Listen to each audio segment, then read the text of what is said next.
Becky George, Redemption Story, take 1. Ready? I'm Becky George, and this is my redemption story.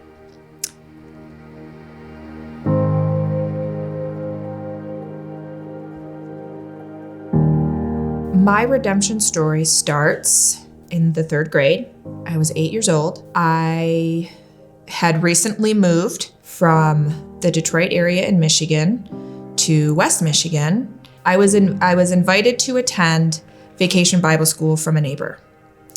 And I went to Vacation Bible School, and eventually that started into a home church plant in my neighbor's house. I was the only member of my family who went, and eventually was shared the gospel, understood the gospel by a very nice gentleman by the name of Greg, and he led me to Christ. I remember being told and being able to understand that I was a sinner and that I needed Jesus.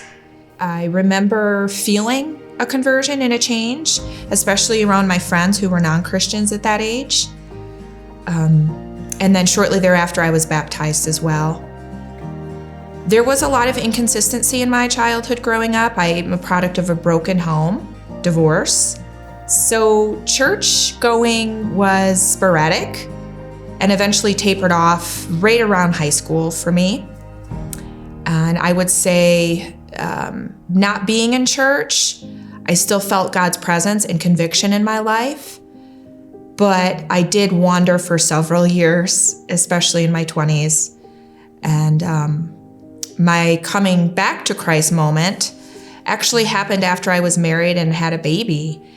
God used really hard times in my marriage to draw me back to Him. And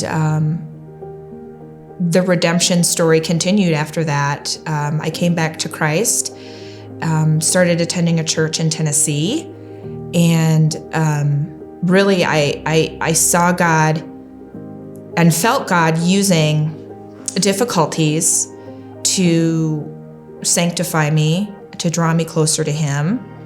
And I remember hearing God's voice and picking up my Bible really for the first time in my life and just reading it. I started in the Old Testament and just didn't put it down. And I remember feeling God leading me to a church, and Chris was deployed at the time, so it was just me and Cademan, who was very young at that time. And I just remember really finding the joy of my salvation that I had lost over those years of wandering. And it actually makes me think of John 10:27, where Jesus says, "My sheep know my voice." And once we're His forever. And I really felt that during that season of my life. Basically, really since then, I've been in church, and no matter where we're at, God has always found and placed us in a church, and I'm very grateful for that. I think my redemption story is one maybe similar to the prodigal son, prodigal daughter. I felt my salvation very much when I was 8. And really even into, my early teens. But wandering away and coming back was such a gift and such an amazing feeling, and it's not one I take for granted. Do I wish I would have done things differently? Yes, but I'm grateful for where God has led me and where He has me today. And that is my redemption story.